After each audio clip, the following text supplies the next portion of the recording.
Boku no Hero Academia conta a história de Izuku Midoriya, um garoto que quer se tornar o maior herói de todos num mundo já cheio de super-heróis.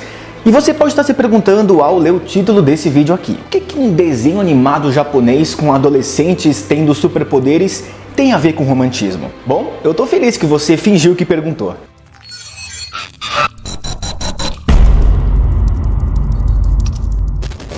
Olá, eu me chamo Vitor Vaz e cara, olha só, para você entender como que um anime tem relação com o movimento romântico, a gente primeiro tem que entender o que é romantismo.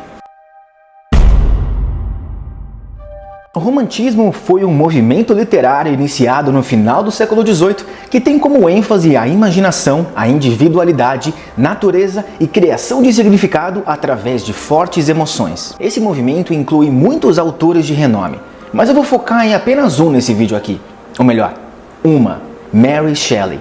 As obras dessa autora, bem como a de muitos outros, definiram a era romântica. Aliás, dois parênteses aqui. Primeiro, você sabia, cara, que a primeira ficção científica registrada do mundo foi Frankenstein? E é justamente da Mary Shelley? Segundo, se você está se sentindo um vagabundo imprestável, lembra que a Mary Shelley escreveu a primeira ficção científica do mundo, uma obra totalmente impecável, apenas com 21 anos. Portanto, como Frankenstein é frequentemente considerado o ápice dos romances românticos, vamos usar ele como nosso ponto de referência aqui nesse vídeo. Ao analisar os aspectos de Frankenstein e o que tornam tão essencial para o movimento romântico, podemos começar a ver o relacionamento se desenvolvendo entre Boku no Hero e romantismo. Frankenstein é a história de Victor Meu Nome Está no título do livro. Frankenstein. Ele é um egomaníaco, uma figura trágica. Sua obsessão era criar vida e acidentalmente acaba criando um monstro. Para encurtar a história, muitas pessoas morrem nas mãos do monstro não amado. Esse romance incorpora o romantismo de várias maneiras importantes. A imaginação desempenha um papel fundamental em Frankenstein. É isso que permite a Victor projetar o monstro para começo de conversa. O romance também tem foco na individualidade. A criatura tem um forte senso de individualidade que vem da sua própria identidade como um monstro incompreendido e não amado. Frankenstein, assim como todos os outros romances românticos, tem um grande foco nas emoções. Isso pode ser visto na miséria angustiante do monstro e do próprio Victor. Ao explorar o romance, vemos que Frankenstein é a manifestação do romantismo em quase todos os seus aspectos. Agora que você já sabe que Frankenstein foi aclamado como o grande romance romântico de todos os tempos, considere como as ideias desse clássico do início do século XIX, como por exemplo a emoção forte, a imaginação, a individualidade e a beleza sublime, estão relacionadas ao anime mais premiado de 2017. Pera, emoção forte, imaginação, individualidade, beleza?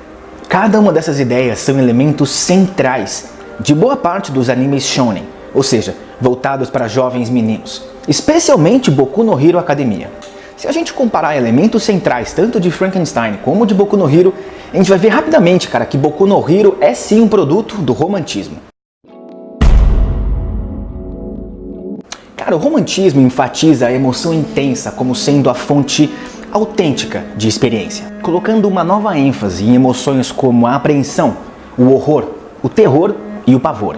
Tanto em Frankenstein quanto em Boku no Hero Academia, os personagens são completamente movidos por suas emoções. Eles extraem significado de suas paixões. A paixão, o impulso e as decisões emocionais dos personagens impulsionam o enredo ainda mais que as decisões intelectuais e racionais. Victor Frankenstein é tão apaixonado pelo seu trabalho que ele até se torna desfigurado para criar seu monstro. Mas ele não faz isso como se tivesse um dever para com a comunidade científica. Não. Ele faz isso por um impulso sociopata de querer ser adorado. Devido a essa obsessão, sua vida inteira desmorona ao redor dele. Durante todo o resto de sua vida, ele é totalmente controlado pela memória de seu monstro. Por outro lado, Midoriya está constantemente correndo perigo para salvar os outros. Ele constantemente se põe em perigo e quebra seu corpo várias vezes com um senso de gentileza incondicional. Foi justamente esse altruísmo que fez com que ele executasse uma tentativa de resgate de Bakugou de um enorme monstro de lodo. A partir dessa ação, o resto da história se desenrola. Mas não me entenda errado não, cara, não tô falando só de protagonistas não. Mesmo os personagens secundários são movidos principalmente por suas paixões desenfreadas. Henry Clerval, melhor amigo de Victor Frankenstein e ao mesmo tempo seu total oposto, é obcecado por coisas do reino romântico, como por exemplo artes e literatura. Bakugou O principal rival de Midoriya tem uma sede insaciável de raiva induzida pela vitória. Suas tendências bárbaras e pura força de vontade o lançam sobre qualquer desafio. Nesse caso, literalmente. Mas tanto em Frankenstein quanto em Boku no Hero, os personagens não querem ter sucesso pelo sucesso. Eles querem ser os melhores no que fazem para mostrar e exercer sua independência e vontade. No anime, é dito quase que explicitamente que somente aqueles que estão dispostos a ir além do que todos os outros terão sucesso.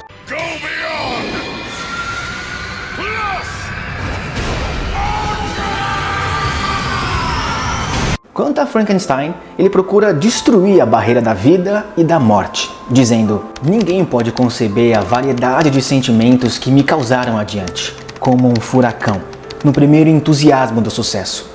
Vida e morte me pareciam limites ideais, pelos quais eu deveria primeiro romper. As emoções profundas são a força principal na condução dos personagens que criam significado nessas histórias. O romantismo também foi categorizado por sua ênfase na individualidade, como eu disse antes. E justamente por conta disso, Frankenstein é um excelente exemplo de obra romântica porque contém um elemento claro dela. E isso pode ser melhor visto no monstro de Frankenstein, porque ele é essencialmente forçado à individualidade. Para começar, ele é o único de sua espécie.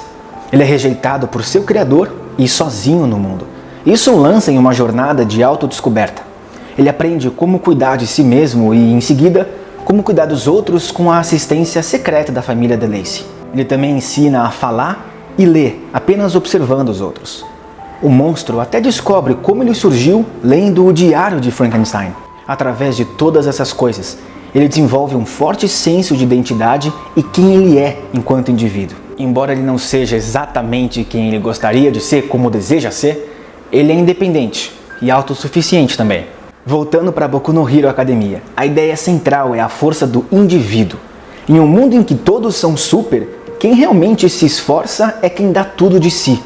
Até os amigos da classe 1A estão constantemente tentando competir para ser o número 1.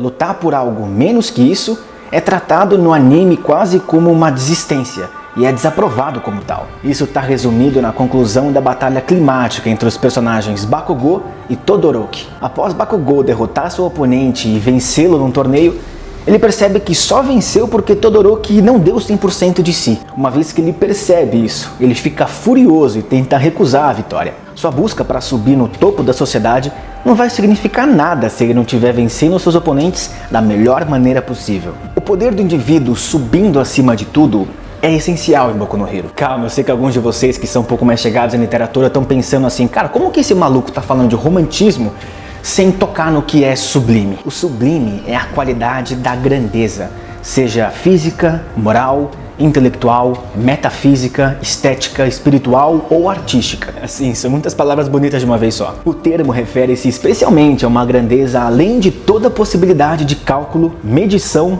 ou imitação. O livro de Mary Shelley, Frankenstein, usou parágrafos longos e eloquentes e abusa da escolha de palavras geniais só para descrever a beleza subliminar de uma paisagem, ou de Victor apenas contemplando sua criação com admiração absoluta ou nojo grotesco. Um relâmpago iluminou o objeto e se fez descobrir sua forma claramente a mim.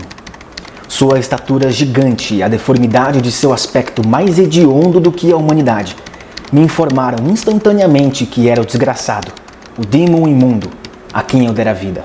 Em Boku no Hero Academia, o sublime pode ser retratado com algumas notas importantes da música, do movimento, da animação ou de um barulho de um personagem em um combate. Quando a partitura icônica de You Say Run aumenta, a animação se torna mais fluida e detalhada, e o herói All Might entrega seu monólogo seminal.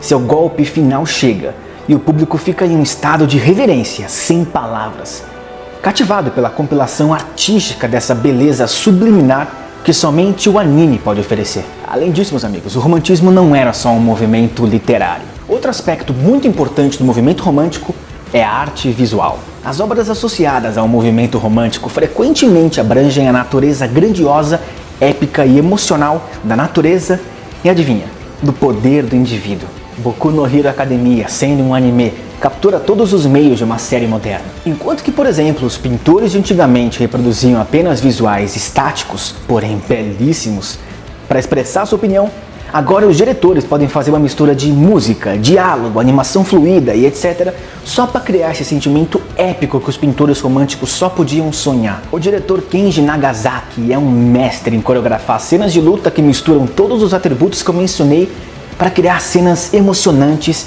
e épicas que fazem fronteira com o sublime e a sua execução. Esse aspecto das artes visuais românticas em um meio moderno demonstra mais uma razão pela qual Boku no Hero é uma obra romântica. O anime contém vários elementos de significado emocional, imaginação, individualidade e até invoca o sublime através das artes visuais e auditivas. Elementos esses que são chaves para caracterizar uma obra como romântica. É bom deixar claro que esses aspectos que eu citei não se referem apenas a Boku no Hero, mas a quase todo o anime como um gênero.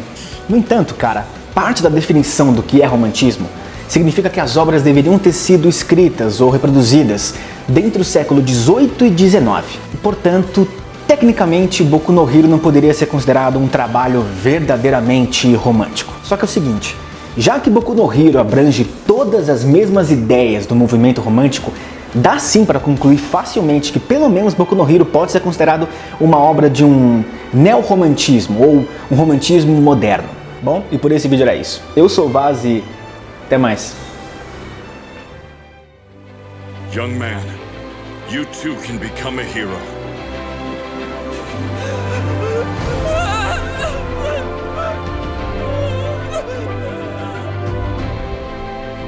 Dreams can become reality.